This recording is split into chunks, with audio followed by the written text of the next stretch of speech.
a gente pode pensar que o nosso presidencialismo, esses tipos ideais, eles derivam as instituições que a gente tem. Então, no modelo majoritário, o que a gente normalmente poderia pensar a partir do modelo majoritário é que o parlamentarismo seria o tipo ideal de um governo majoritário, enquanto o presidencialismo seria presidencialismo multipartidário, como é o nosso, ele seria esse outro tipo ideal na outra ponta. Né? Eu tô gravando aqui, eu vou... Ah, é? Improviso, né? Pode continuar aí.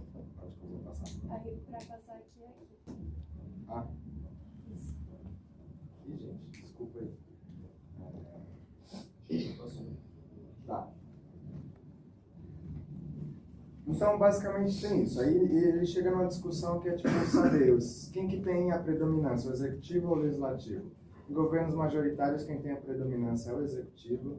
Em governos consensuais, existe um certo equilíbrio entre executivo e legislativo, e isso vai ser muito, muito interessante para pensar o caso brasileiro. Né?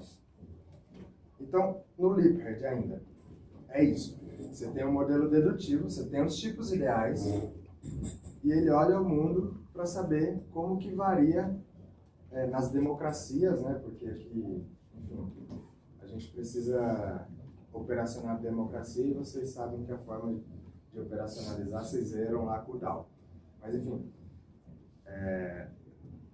a gente, nesse caso aqui, ele pegou várias democracias para tentar encaixar esses países no modelo dele. Só que o Lippert, com certeza, o Rogério falou para vocês, ele mete o louco, né? Ele usa alguns dados, ele não passaria em política 3, como vocês vão passar. É porque a política 1 já é teoria moderna e tal, mas enfim. Porque ele dá uma manipulada nos dados, isso é bem verdade. Por quê? Porque a Inglaterra, para ele, tem que ser o tipo ideal de governo majoritário. Mas nos dados dele, é possível que a Suíça possa ser o tipo ideal majoritário. A Suíça, que vocês devem saber, tem o maior estado de bem-estar social do mundo.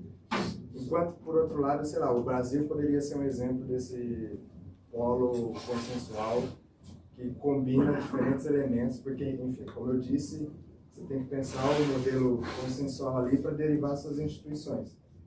E tem uns slides muito bons do Rogério, que eu me lembro, que faz essa derivação, né? Se de um lado é presidencialismo, outro é parlamentarismo, tem o sistema, a dimensão do federalismo, tem a dimensão do Congresso também, se ele é bicameral, se ele é unicameral. Basicamente é isso. Mas tenham noção disso, esse modelo dedutivo, ele olhou para os dados, ele tem esse tipo ideal de democracias, e quando ele vai olhar para o dado, ele mete o louco, porque é o Lippert. Se fosse qualquer um de nós, não seria muito bem visto. Né? Eu acho que é isso. Acho que sim. Dá uma explicada por que acontece essa coisa da Suíça e essa coisa que o Rogério fala tanto na aula, que é essa coisa que o Giovanni tentou explicar de como ele formata teoricamente o modelo dedutivo a priori, ele monta essa coisa do majoritário, do consensual, e a priori atribui isso aos países. Então, para ele, não é que ele foi investigar, ele chegou na conclusão de que o sistema majoritário é mais pluralista e consensual nesse país. Ele tinha um modelo a priori dos países e ele depois ia para os dados. Então tem esse caso engraçado porque o tipo ideal, ele já definiu o tipo ideal do Reino Unido a priori dos dados. Então por isso tem essa coisa de quando ele vai medir os gabinetes, né? Na verdade é só, digamos assim, um boi de piranha para ele chegar na teoria dele. Acontece essa coisa. E a coisa do presidencialismo e parlamentarismo tem nos dados dele também que os países que têm a menor taxa de dominância do executivo, que o executivo é mais dominante, são os países presidencialistas. Então, no caso dele era Venezuela, quando a Venezuela no passado era multipartidária, né? Governava 2 partidos de direita, França, Estados Unidos e Colômbia, alguma coisa assim. Então, o Lippert constrói esses pares de oposição que, no fim das contas, podem se resumir ao par de oposição do presidencialismo e do parlamentarismo. Sobre o Linz, que é o autor desse texto, vou tentar dar uma contextualizada no quando e por que o Linz estava escrevendo esse texto. Esse texto, o Linz é um autor espanhol que escreveu depois desse 1991, 1992, pouco depois do Brasil ter feito a Constituinte, que decidiu na verdade, ela decidiu provisoriamente pelo modelo presidencialista e deixou aberto para um plebiscito que aconteceu 5 anos depois, para a população decidir o sistema de governo no plebiscito que aconteceu em 93. Então, na verdade, esse texto também, além de ser um texto teórico, é um texto de disputa política, né? Então, a pergunta que ele faz no texto é se presidencialismo e parlamentarismo faz diferença nesse contexto. No plano de fundo teórico, tem um problema sobre democracia, que digamos, uma interpretação institucionalista do que aconteceu em 64 no Brasil e na América Latina como um todo, é de que um dos motivos do golpe ter acontecido é que houve um momento de paralisia decisória, né? Como a América Latina é lugar onde tem o presidencialismo disseminado, uma característica dessa visão antiga sobre o presidencialismo é que o presidencialismo ele dá legitimidade tanto ao Congresso e tanto ao presidente. Isso cria uma situação de legitimidade dual e que quando os interesses eles não conseguem negociar as fontes de legitimidade. E isso provém, fica derivando das instituições, né? Então, essa fonte de dupla legitimidade é por causa do sistema eleitoral, né? Então, quando a gente vai votar para presidente, a gente vota num sistema diferente, num sistema eleitoral para votar para presidente, quem tem mais votos em 2 turnos ganha. Um deputado que está eleito hoje no Congresso, um dos 513, não necessariamente são os deputados que têm mais votos. Acontece vários casos curiosos, especialmente o deputado de esquerda, tem muito mais votos que o deputado de direita, mas não são eleitos. Porque o sistema proporcional de lista aberta, que é essa coisa super específica que o Brasil adotou, gera essa coisa de uma legitimidade própria do Congresso, que é eleito por regras próprias, que não necessariamente são emitidas nem no Senado, nem nas prefeituras, nem nos vereadores. Então, tinha essa coisa, essa é uma interpretação institucionalista do golpe.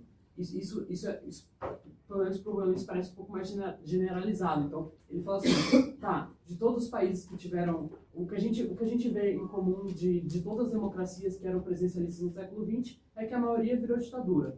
E só sobreviveu os Estados Unidos, é isso? É aquilo que eu te falo, Costa Rica, Colômbia, Estados Unidos.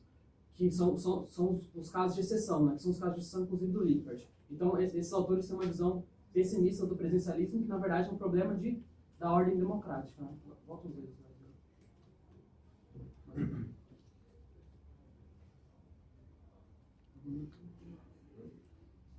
Vai passar ou voltar? Não, volta para essas, segundo os links, são as características do regime presidencialista, que na verdade são os problemas do regime presidencialista. Tem essa coisa da legitimidade dual, que é essa coisa da fonte de legitimidade do legislativo com o executivo. Tem a coisa do presidencialismo para o presidente, o líder do executivo, ser eleito diretamente pela população.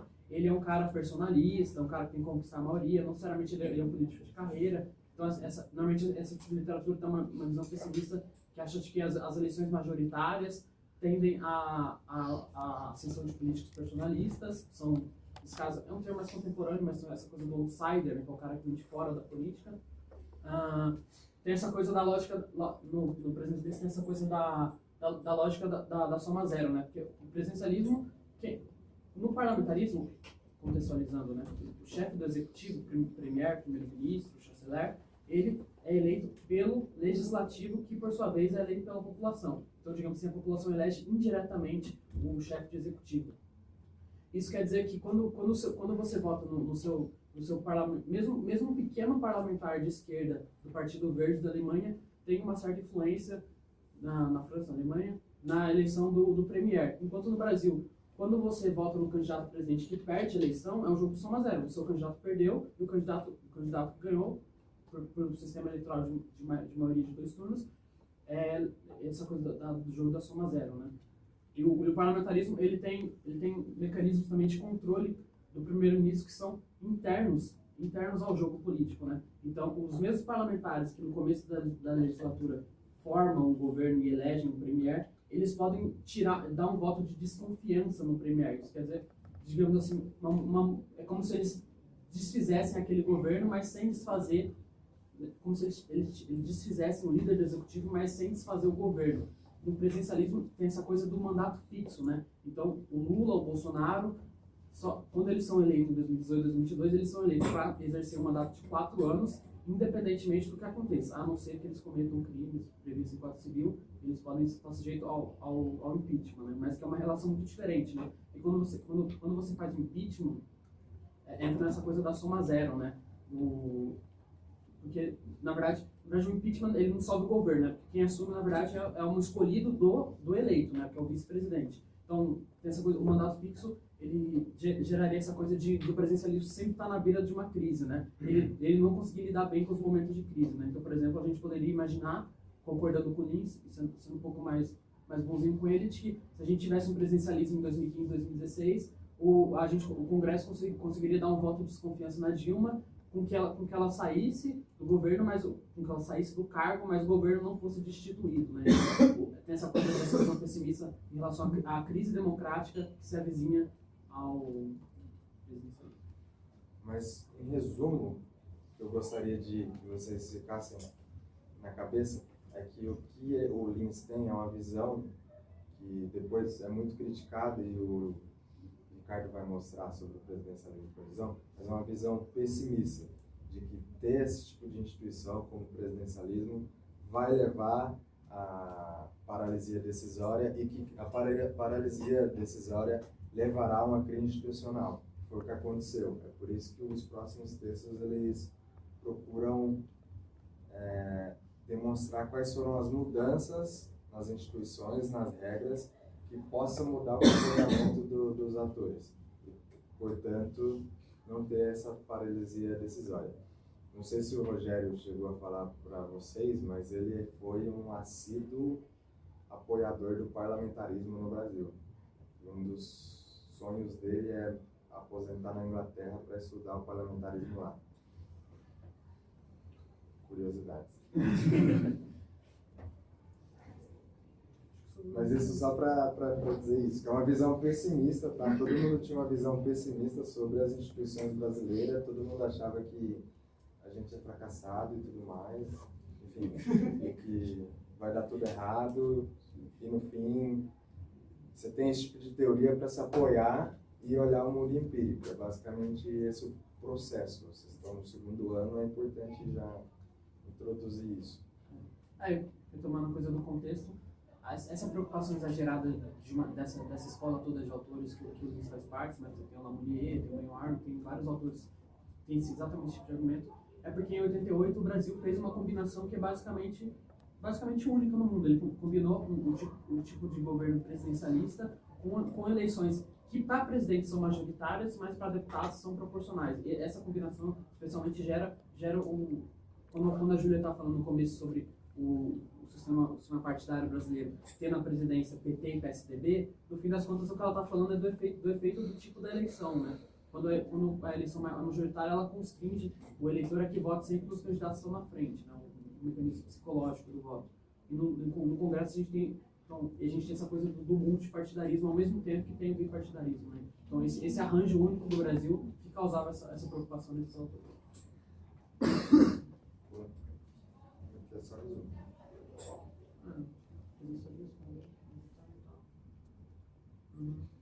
E basicamente a tradição depois, o Limoges especialmente, que foi para os Estados Unidos e voltou para cá para aplicar esse não institucionalismo no Brasil, essas interpretações, foi para entender se o nosso desenho institucional realmente ele vai levar a gente à ingovernabilidade.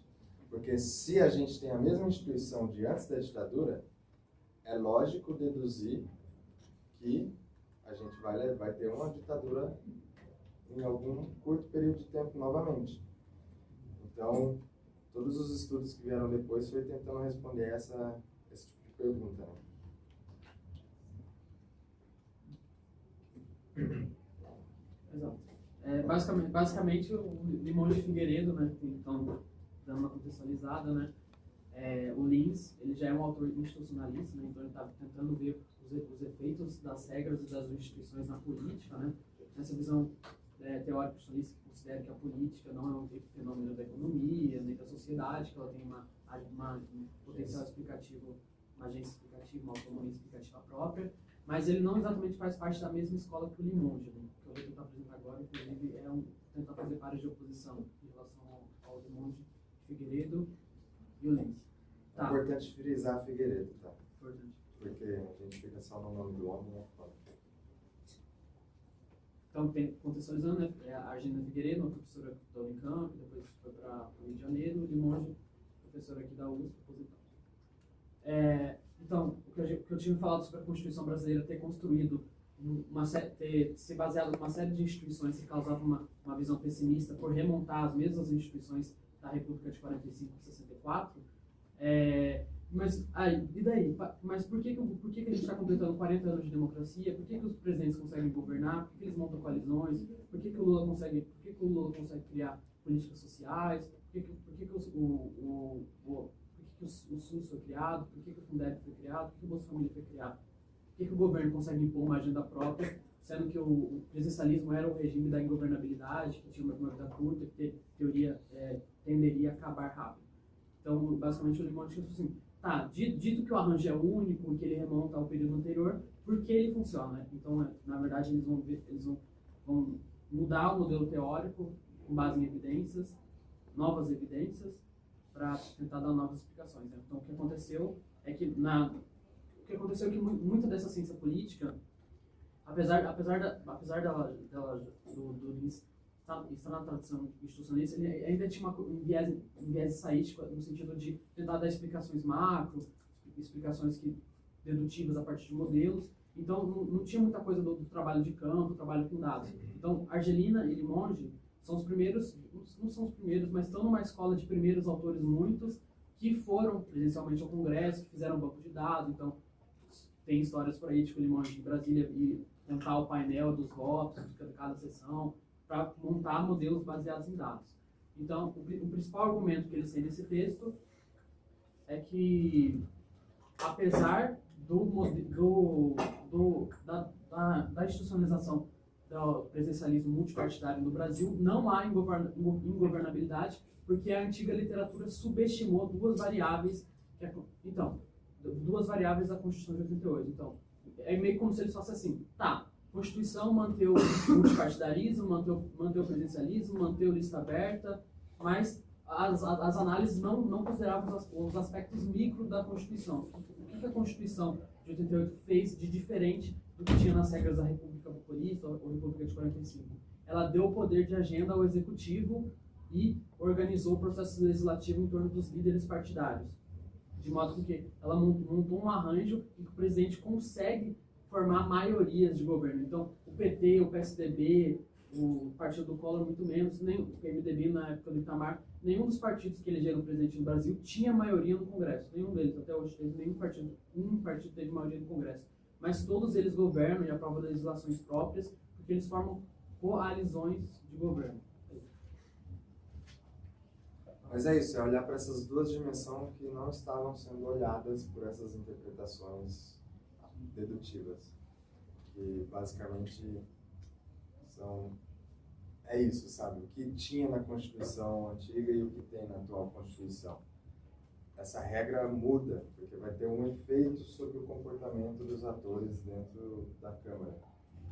E por ter um efeito sobre a Câmara, vai ter um efeito também sobre a aprovação, sobre governabilidade e tudo mais. Então, basicamente, para ser bem sucinto, eles foram olhar para outras dimensões que não estavam sendo olhadas. Dimensões mais micro, né? Dimensões mais micro. E é isso. Encontraram e hoje vocês só ouvem falar de presidencialismo de coalizão porque os sujeitos olharam para essa dimensão que estava sendo totalmente subestimada. Então, aqui nesse contexto de tentar olhar as variáveis micros, que eles fazem esse quadro das diferenças das regras da democracia de 45 e da Constituição de 88. Então, basicamente, o que eles argumentam é que o Executivo saiu empoderado da Constituição de 88, né? E a gente, pelo menos, tem dois mecanismos mais conhecidos, que são o da medida provisória e a possibilidade dele fazer emenda constitucional. Então, medida provisória é um instrumento que o presidente da República tem para fazer uma lei sem que ela passe pelo Congresso. Então, o Lula pode redigir amanhã uma medida provisória que às vezes a mídia chama de decreto, mas é uma coisa, mas uma medida provisória que altere uma lei X, e ela, no momento que o Lula assina uma medida provisória, a lei passa a valer, ela muda o status quo, né? De tal maneira que o custo para o Congresso, o Congresso ele pode reverter a medida decisória, mas o custo é alto, né? partir do momento que o presidente faz uma lei que entra em vigor e já começa a gerar efeitos na sociedade, o Congresso tem que se organizar para votar, provavelmente o presidente propositalmente faz uma coisa que seja custosa para o Congresso reverter.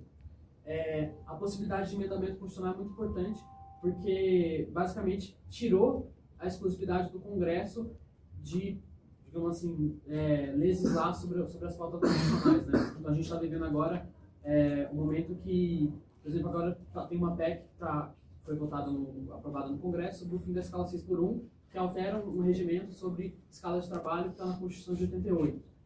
Apesar de que essa PEC especificamente foi proposta pela Erika Hilton, né, que é uma deputada de um partido menor, mas ela poderia ser proposta pelo próprio governo Lula, como foi, né? Teve uma disputa, o governo Lula enviou um projeto paralelo ao da Erika, meio que uma competição interna da esquerda. Então, o governo Lula pode pautar uma agenda de mudar a Constituição. Foi o que aconteceu, por exemplo, quando em 2019 Bolsonaro aprovou a reforma da Previdência, né? A reforma da Previdência do Paulo Guedes. Então, uma proposta que partiu diretamente do governo. Então, o governo ele tem uma agenda política e ele consegue consolidar ela com o apoio do Congresso.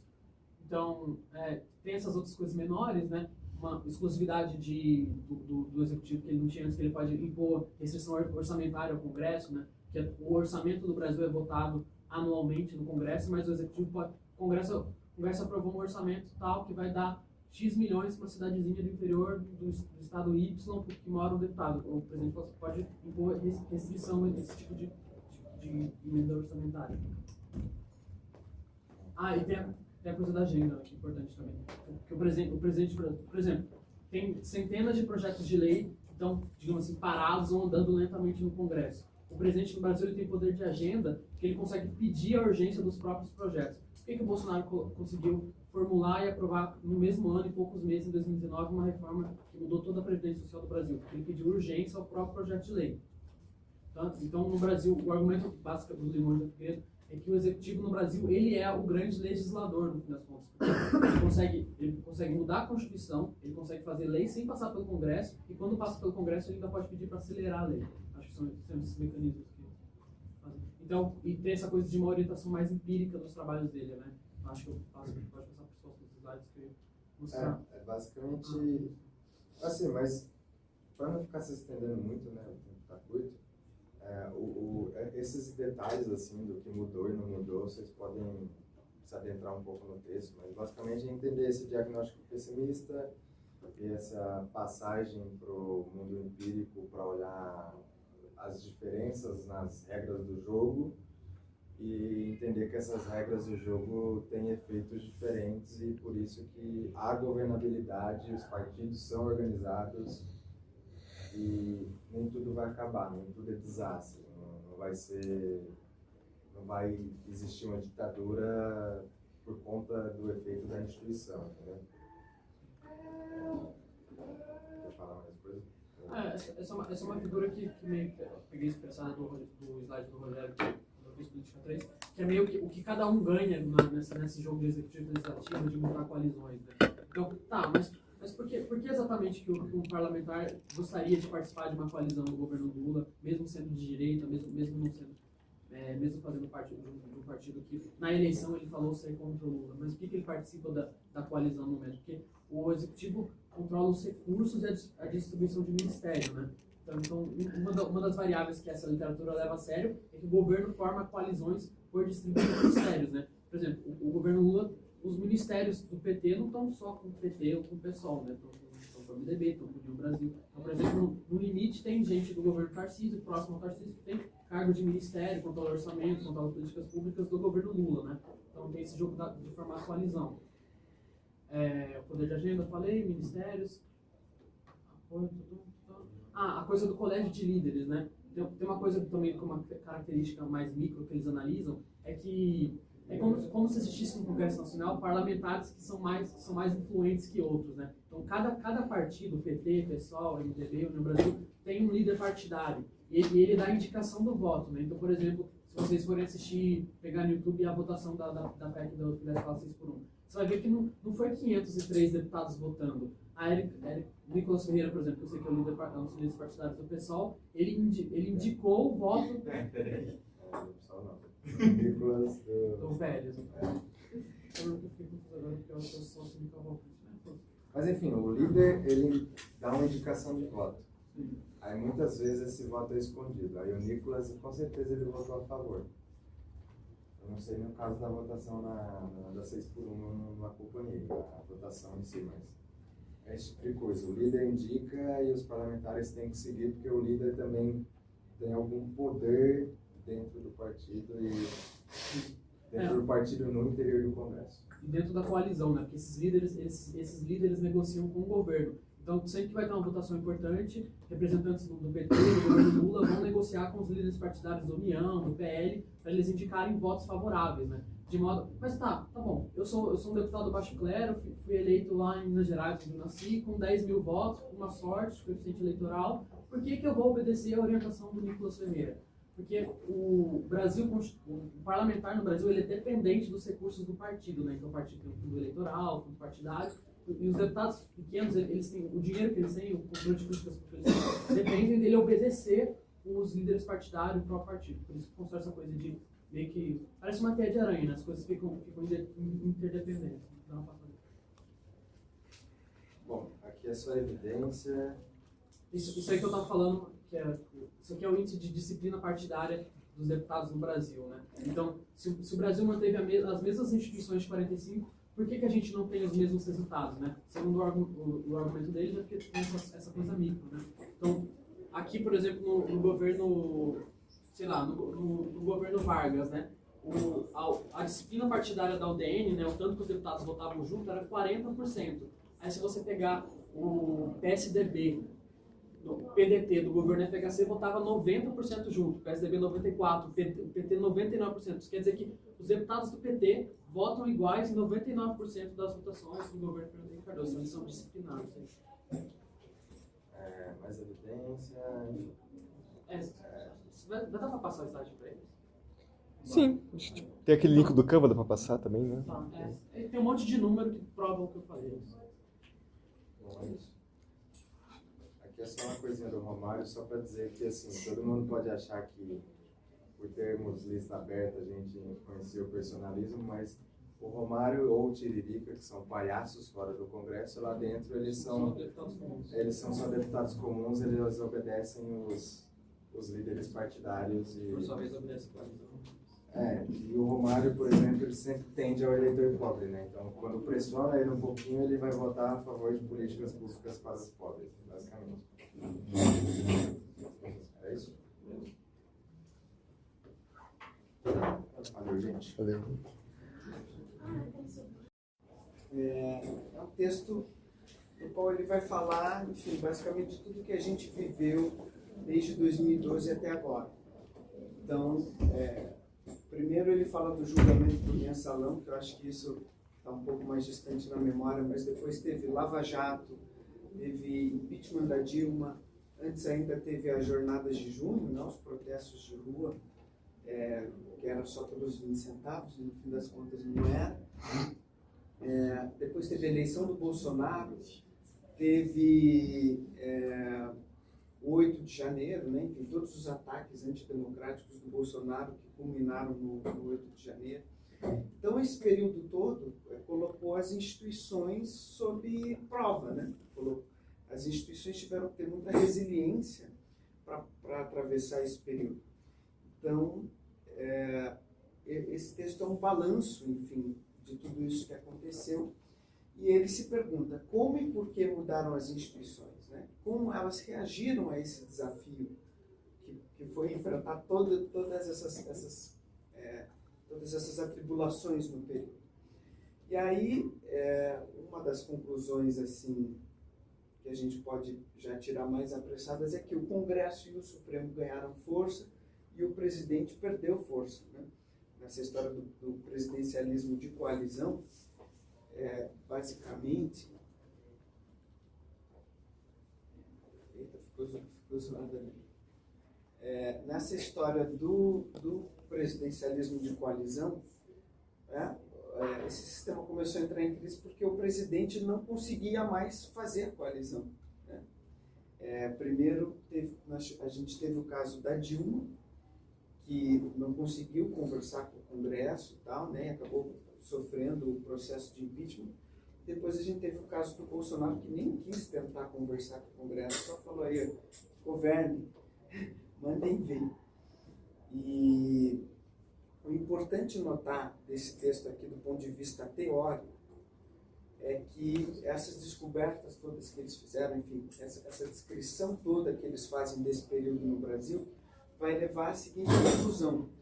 A literatura tradicional da ciência política vai dizer que as políticas públicas determinam o jogo político, né? Então, aquela policy determina a politics, né? Que eles usam essas palavrinhas em inglês. O policy são as políticas públicas e a politics é o jogo político. O que isso quer dizer? Por exemplo, o Bolsa Família. O Bolsa Família, ele não vai gerar uma oposição entre a esquerda e a direita assim, em larga medida. Tanto que o Bolsonaro não só manteve o Bolsa Família, como mudou de nome para tentar se apropriar do programa, transformou em Auxílio Brasil e ainda aumentou para R$600. Né? Enfim, isso aí tem a questão do Congresso ter pedido para aumentar para R$600, o Bolsonaro não queria, mas o Bolsonaro depois também se apropriou desse aumento. Então, a partir do momento que o PT criou essa política passou a moldar o jogo político no Brasil, em larga medida. Porque não só a esquerda era a favor, mas a direita também. E aí os dois lados começaram a competir para ver quem era o dono da criança. Né?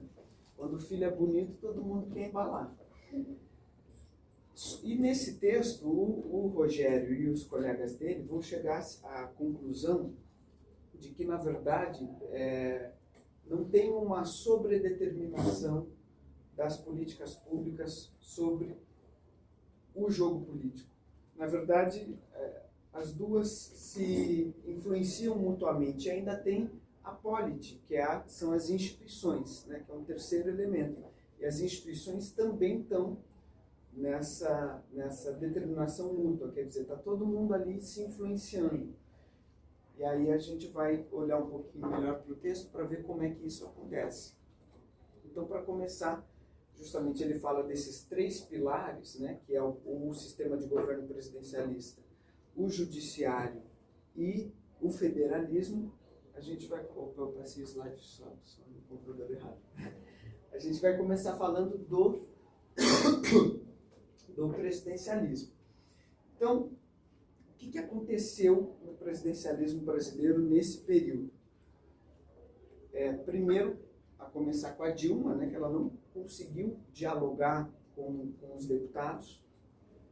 Os deputados também chegaram a ela com uma demanda de frear a Operação Lava Jato, né?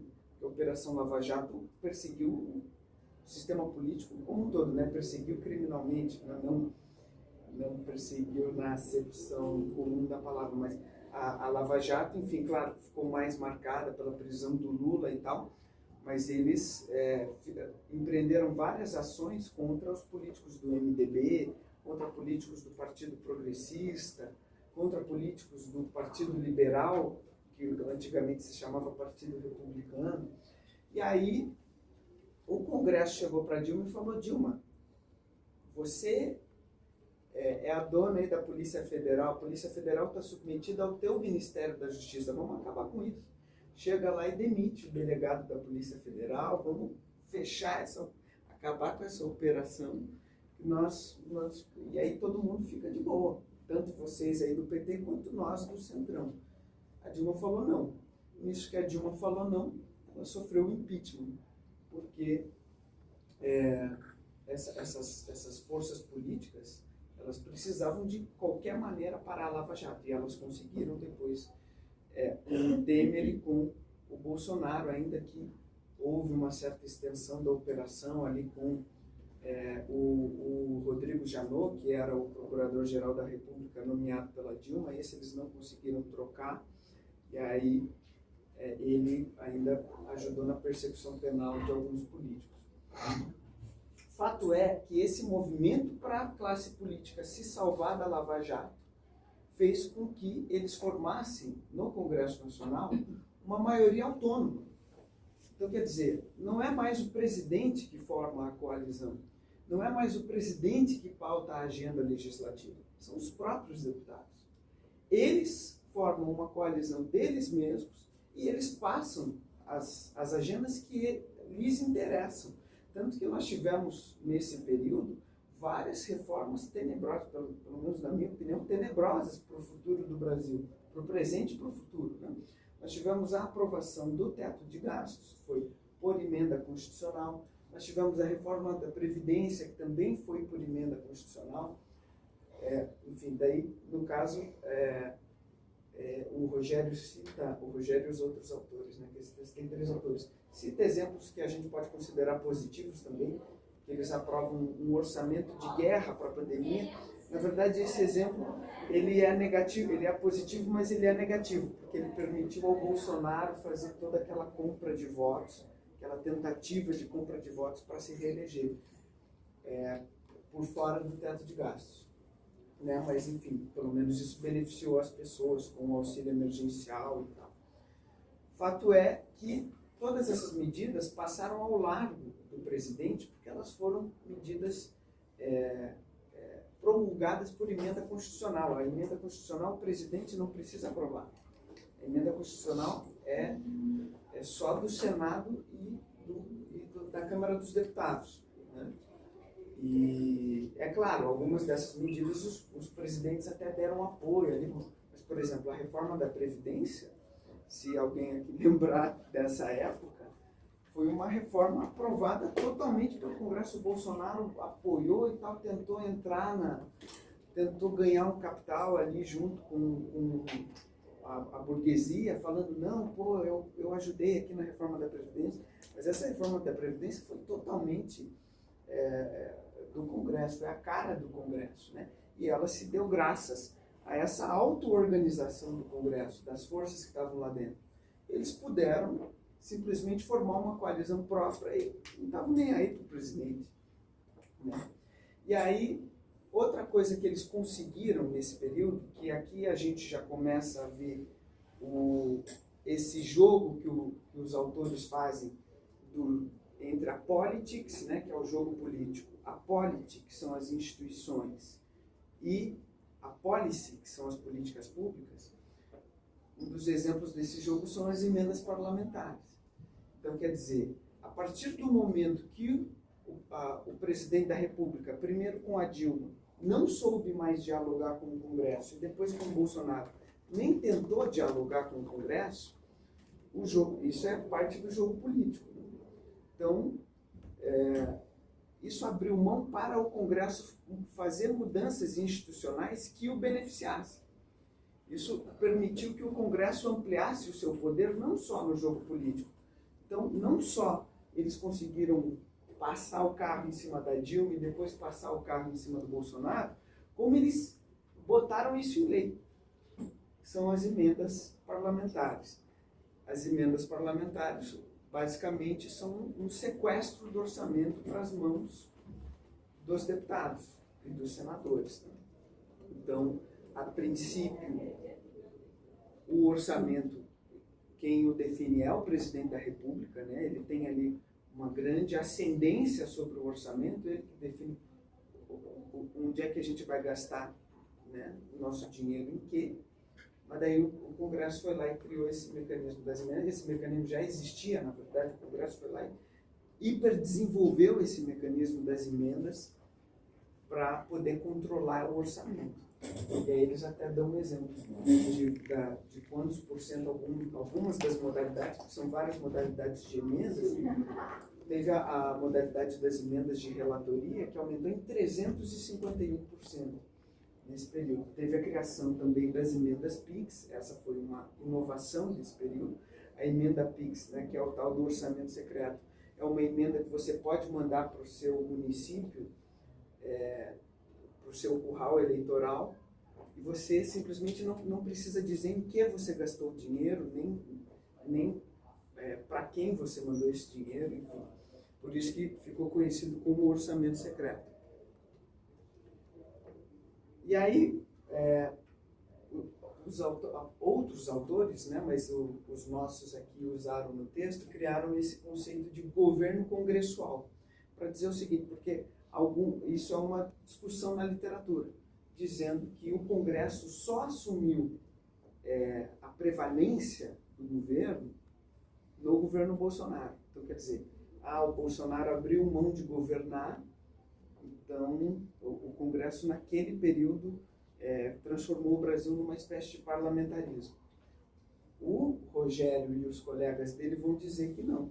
Vão dizer que essa transformação foi institucionalizada, né? Justamente esse jogo entre a politics e a polity.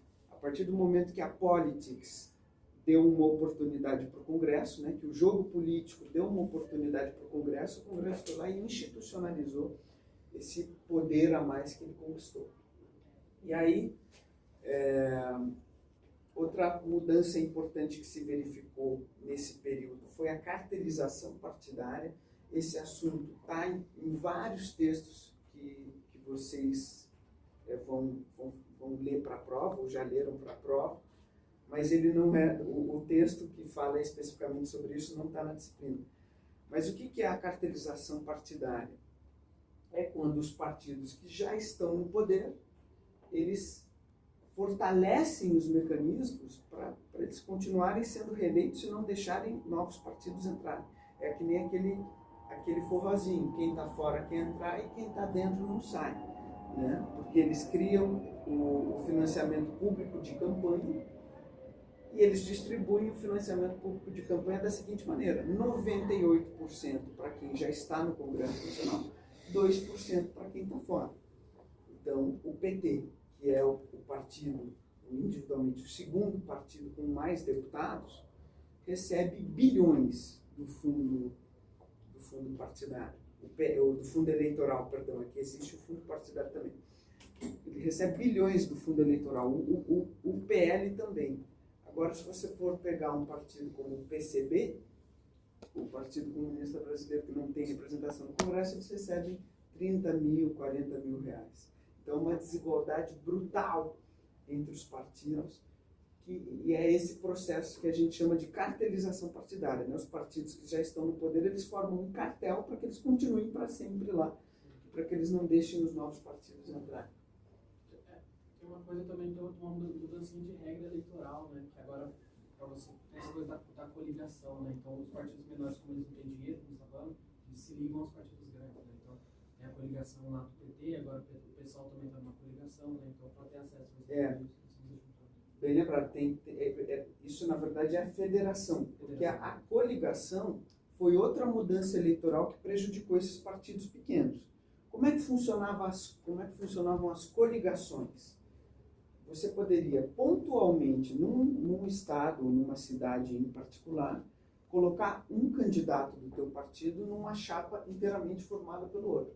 Então, continuando a citar esse exemplo do PCB, embora seja um exemplo ruim, porque essa figura em particular saiu do partido, né, rachou, inclusive rachou com a rachadura, o Jones Manuel agora está querendo ser candidato a deputado federal.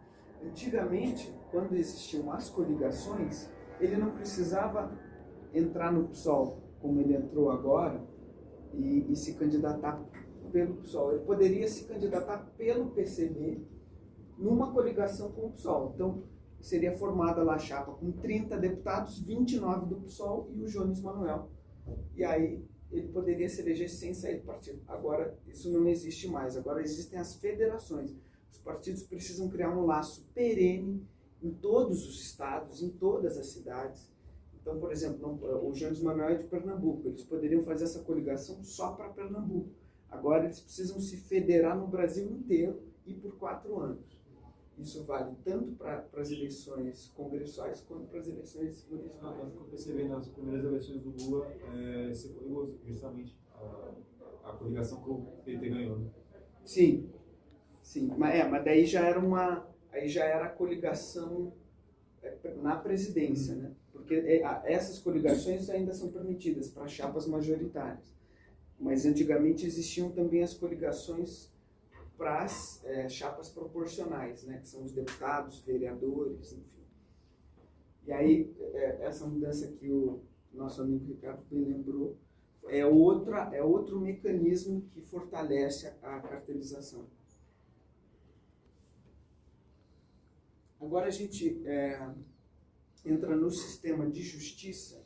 Aqui também eles abordam um outro texto que vocês vão ser cobrados, se eu não me engano, para a prova, ou foi cobrado na primeira parte da disciplina, não sei, que é a supremocracia, né? O sistema de justiça se fortaleceu, principalmente o STF, fortemente, primeiro com a Constituição de 1988, que atribuiu vários poderes para esse sistema de justiça, mas ele ficou ainda mais forte numa reforma que foi feita em 2004, por uma emenda constitucional. Essa reforma criou novos mecanismos para o Supremo Tribunal Federal fazer valer a sua jurisprudência, né, fazer valer aquilo que ele julga, como, por exemplo, os temas de repercussão geral. Então, hoje você pode pegar um julgamento sobre algum tema específico. Por exemplo, eu fui preso portando maconha. E aí eu levo o meu caso para o Supremo Tribunal Federal para dizer, olha, vocês aí entenderam que agora ninguém mais é preso portando maconha, ou melhor, só que importa uma pequena quantidade. Eu estava ali só com um cigarrinho, por favor, me solta. E aí o Supremo vai falar, esse caso tem repercussão geral, porque nós já tínhamos dado uma decisão sobre esse tema, ou nós queremos dar uma decisão sobre esse tema, e nós queremos, então, que essa decisão não valha só para o seu caso em específico, que valha para todos os casos que envolvam aí porte de maconha. Só avisar que faltam 5 minutos para 7h30, acho que o pessoal tem aula também agora de noite, alguns não. Opa, então vamos acelerar. Então, o que é importante aqui do sistema de justiça? Eles falam que o sistema de justiça, principalmente o STF, virou um dique de contenção contra o autoritarismo, né? Então, embora ele possa ser criticado ali pelos seus desmandos, eles inclusive fizeram algumas reformas para se autoconter, mas os autores ressaltam muito a importância do STF como um ente que protege a democracia. Tanto que eles falam um pouco dessa história de armadilha populista, né? Então o Bolsonaro faz alguma besteira, o STF vai lá e pune ele fala, o STF está me perseguindo, aí o STF vai lá e pune ele de novo, porque ele está provocando a democracia novamente, e nisso que daí ele vai lá e dobra a aposta, enfim, fica nesse jogo. Outro aspecto aqui muito importante, que também é de um texto que eu acho que vocês vão estudar, é que o STF é um tribunal absorvido pelo sistema político. Né? Tem um texto do Robert Dahl só sobre isso, né? Sobre os tribunais políticos. Né? E que, então, é um tribunal que ele é afetado e ele afeta a correlação de forças. Também, mais uma vez, nesse jogo do politics e policy. O STF tem participado aí na formação de políticas públicas. Então, eles têm também afetado a institucionalidade, eles têm afetado o jogo político, eles são afetados pelo jogo político. Agora, falando sobre o sistema federalista, rapidamente, eles citam alguns exemplos que aconteceram também todos no período Bolsonaro. Né? O Bolsonaro queria baixar o preço dos combustíveis e existe um imposto estadual, o ICMS, que é cobrado sobre os combustíveis. Então, o Bolsonaro estava lá enchendo o saco dos estados para eles isentarem esse imposto, para ele poder se beneficiar dessa baixa dos combustíveis. Teve a Covid-19, que foi o caso mais conhecido, que o Bolsonaro falou, quem manda sou eu, os estados e os municípios não vão mais apitar mais nada, então vamos sair todo mundo de casa, vamos tirar as máscaras, e é isso aí, acabou tudo. Aí o STF falou, não, os municípios e os estados, né, que são os outros entes federativos, também mandam. Eles também podem determinar políticas de contenção ao Covid-19. Então rolou esse conflito também do ponto de vista da saúde. Na educação, isso eu até nem sabia. Parece que o Bolsonaro chegou a não fazer o calendário dos anos letivos, e aí os secretários estaduais de educação tiveram que se unir num consórcio para poder fazer o calendário sem o Ministério da Educação. E o que é importante daqui? É o aprendizado institucional. O que significa o aprendizado institucional? É quando as instituições são submetidas a situações inéditas, que elas nunca enfrentaram, e aí elas começam a descobrir que elas têm alguns poderes que elas não sabiam. Então, nesse caso aqui, os secretários estaduais descobriram que eles tinham o poder de fazer o calendário sem o MEC, ou os estados descobriram que eles tinham o poder de enfrentar uma emergência de saúde pública sem o Ministério da Saúde. E aí, aqui para encerrar, eu ressalto mais uma vez esse ponto da integração entre a polity e a Oi, politics. desculpa, eu tenho que dar aula aqui. Opa, pode dar. A gente, eu só estou no último slide do aulão. Desculpa. Só porque esse ponto é bem importante mesmo, que é novamente essa coisa da integração da polity, da politics e da policy. Isso, inclusive, se eu tivesse que chutar, eu acho que ele vai cobrar isso na prova. Elas são interdependentes e se constituem mutuamente, quer dizer, não existe uma hierarquia entre elas. O jogo político não é mais importante que as instituições, que não são mais importantes que as políticas públicas. Todas ali estão no mesmo nível, estão influenciando umas às outras. E, enfim, essa é a grande inovação que os autores trazem nesse texto. E é isso, pessoal. Perdão pela pressa, mas acabou.